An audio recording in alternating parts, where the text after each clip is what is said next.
De alguna manera eso es lo que discute hoy todo el movimiento internacional.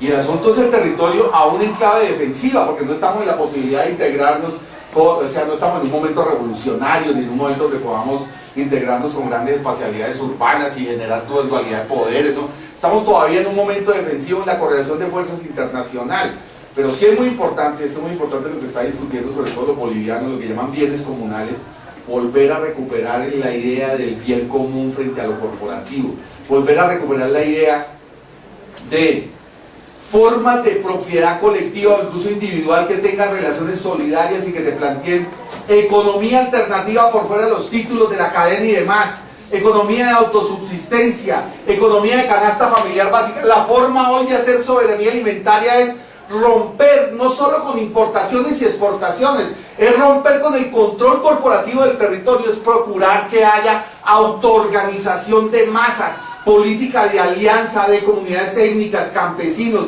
y demás que de alguna manera puedan en el territorio tener formas de organización, es decir, todo se ha volcado ya a un nuevo intento de organización política y social donde paremos el capital por lo menos en estas zonas. Es decir, no hay posibilidad desde el punto de vista económico. Usted no puede competir con economía de autosubsistencia con economía agroindustrial, pues no es la competencia.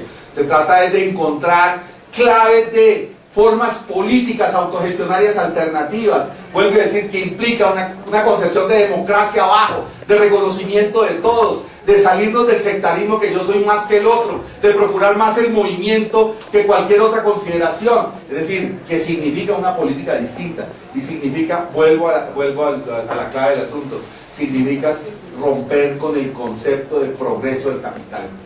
Yo prefiero los campesinos con subsistencia en un territorio de economía alternativa y con diseños de comercio justo, que no dan divisas, que no nos integran al mundo de la globalización, que no desarrollan fuerzas productivas, que no desarrollan química del petróleo. Prefiero eso a los asociados en las cadenas de la agropalma, cuyos hijos terminarán siendo la maquila barata, precaria, en el marco de, además, una contaminación ambiental y una incomprensión de crítica a lo que está significando hoy la destrucción del capital. Ese es el dilema. Y ese dilema hay que discutirlo.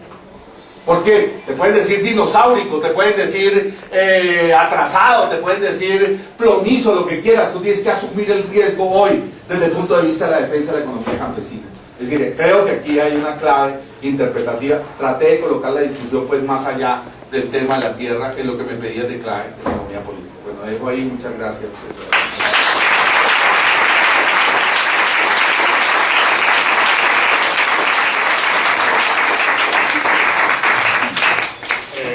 Pues muchas gracias, profe, ¿verdad?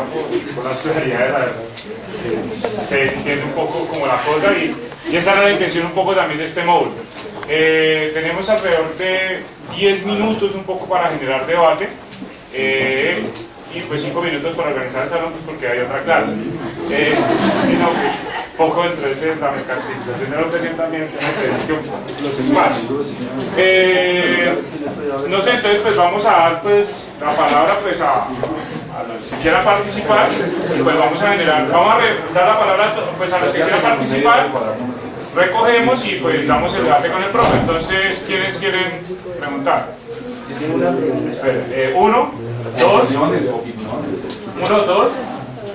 ¿vos? ¿Tres? ¿Alguien más? Listo, dale. Nombre y pues un poco de dónde viene y ya. Y 4, listo. Bueno, compa, mi nombre es Giovanni Romero, soy de Ingeniería Ambiental de acá de esta universidad. Y pues, profe, la pregunta va direccionada más a, digamos, una parte que usted mencionaba sobre la articulación de las transnacionales con la cadena de pequeños productores, ¿sí? Como fuente o sea, la cadena de pequeños productores como fuente de producción de materias primas que entra en toda la dinámica de la cadena del mercado y demás. Pero quería plantear como la inquietud en términos del endeudamiento que generaría eso, pero más direccionado, digamos, como a que eso generaría nuevamente una crisis social en términos como lo que pasó ahorita en el paro, y finalmente sería una cadena de crisis por el endeudamiento y la gente como tal esto seguiría en esa dinámica, ¿sí? Digamos, la pregunta va más dirigida a cómo asumiría, digamos, los gobiernos nacionales esas políticas de crisis, y digamos, si en dado caso la crisis sería tal que la propia gente pueda asumir el control social del territorio. Dos.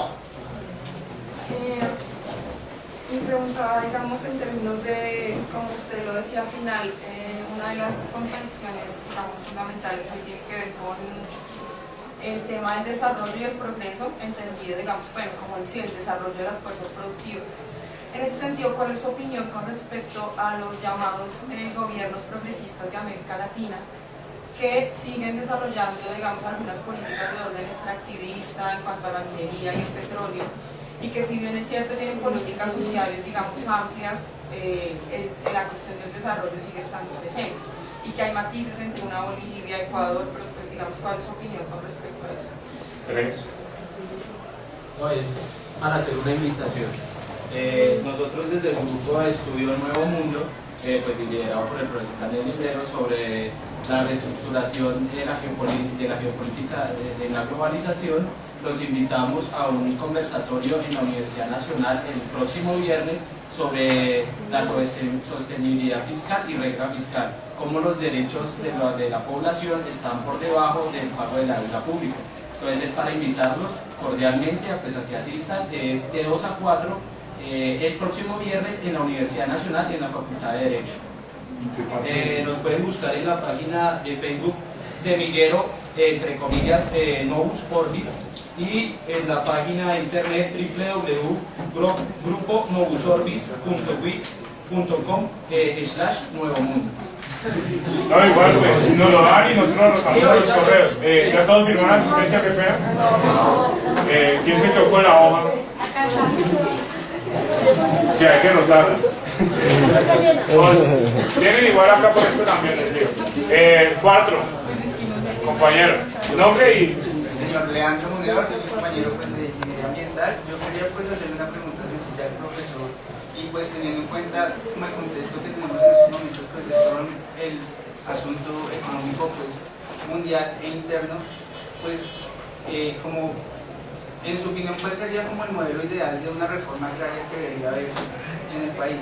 Teniendo en cuenta pues como pues que en cierta forma ajustarse también como a las necesidades pues mundiales, porque pues es muy difícil como abstraerse como de todo ese medio en que se encuentra el desarrollo económico. Entonces pues como los pilares básicos para una reforma agraria pues cierta y pues que sea benévola pues con la economía local y pues con el campesinado. ¿Se alguna otra pregunta igual por tiempo? O bueno, ya. Esto, profe, una pregunta más respecto, digamos, a la política, el concepto que tiene la izquierda sobre el desarrollo como tal. Digamos, si se puede aplicar, como al final de la intervención usted plantea, digamos que digamos también tenemos que, para no entrar en las dinámicas de la cadena, volver como a nuestros antecedentes de, digamos, de producciones alternativas y demás. ¿Cómo aplicaría, digamos, ese concepto de desarrollo hacia la izquierda para que pueda generarse de manera sostenible? ¿O podría entrar en la dinámica de la cadena? ¿O cómo se vería esta situación?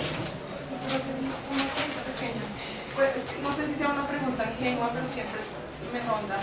En esto que usted mostró también como la dinámica, o sea, que lo mostró como dinámica Santos Uribe, pero de que detrás de eso hay, digamos, como unos modelos que hoy se encuentran en disputa en medio de las formas del capitalismo actual. ¿Cuáles serían como sus propósitos de la línea Uribe, por decirlo así? Es decir, por eso digo que es ingenuo, sí, mantener un poder sobre la tierra, pero ¿en qué términos? O sea, explicamos muy bien como la de Santos, pero no entendería un poco bien cómo esa línea Uribe que buscaría ahí. Bueno, vamos pues. Primera, el modelo que tú preguntaste al principio es el modelo que utilizará, ¿le puedes entrar a Indupalma? Es decir, Indupalma tiene el control del procesamiento, del tostado.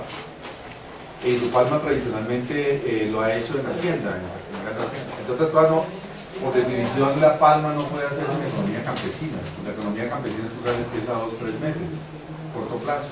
mientras que la palma empieza a ser producida solo al 5º año. Esta es otra particularidad, porque es que la palma por definición obliga al endeudamiento bancario. Es decir, es banca de inversión, porque tú tienes que esperar 5 años hasta que la palma empiece a producir. Por eso convencionalmente la palma se hacía en Hacienda, ¿no es cierto?, en hacendistas, terratenientes, y con gran capital bancario, crédito y demás. ¿Cuál fue la innovación de Lizarralde? Incluso porque él lo dice, eran trabajadores antes y empezaron a decir, no les podemos pagar tan alto. Pequeños campesinos que tienen su propiedad, esa es una forma, ¿no?, los integran a la cadena, vamos a producir palma, ¿ya?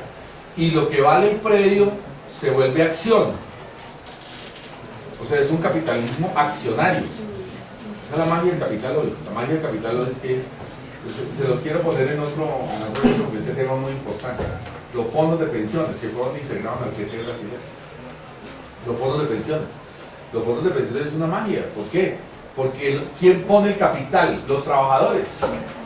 Pero ¿quién hace el negocio? El intermediario financiero con una fiducia. Les doy este dato. Hoy, el 70% de las acciones de empresas militares de Estados Unidos son de fondos de pensiones de trabajadores del mundo, no solo norteamericanos.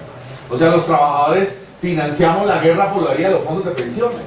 Es la alienación total del capital, o sea, la fragmentación entre el mundo del trabajo y el mundo del mercado, ¿ya? Llevado ya a los niveles delirantes de la titularización. O te pongo otro problema, siempre utilizo este ejemplo, los trabajadores italianos, cuando la crisis de Argentina en 2001, preocupadísimos por la crisis de Argentina, pero no porque la gente estaba muriendo de hambre reventándose en los bancos, no, porque ellos habían comprado con fondos de pensiones italianos títulos de deuda pública argentina y se les caía la rentabilidad del fondo de pensión, o sea, los vuelve egoístas, los vuelve individuales, los vuelve promercado, acaba la solidaridad de clase, la destruye, todo lo que eran los regímenes anteriores de prima media, de prima solidaria, donde se construyó eso en el movimiento obrero, lo destruye. Bien, lo mismo pasa de alguna manera analógicamente, obvio, con sus particularidades. El pequeño campesino entrega la propiedad y lo vuelven accionario, ¿ya? Entonces le dicen, ahora usted, mientras llega la producción a gran escala de los 5 años, usted está ganando ahí con la acción, usted de alguna manera tiene un rédito, o sea, lo integran a la cadena. Y además, aquí la maquinaria la vamos a poner nosotros, la tecnología la vamos a poner nosotros, y lo vuelve, incluso Lizarralde dice en el modelo, que es un modelo copiado internacional, es el modelo tailandés, el modelo Malasia, que conoce como el modelo Malasia, que aquí lo intentó un tipo, Carlos Marulanda, por allá en los años 92, 93, intentar desarrollar, un tipo que además está ligado a paramilitarismo en el norte de Colombia.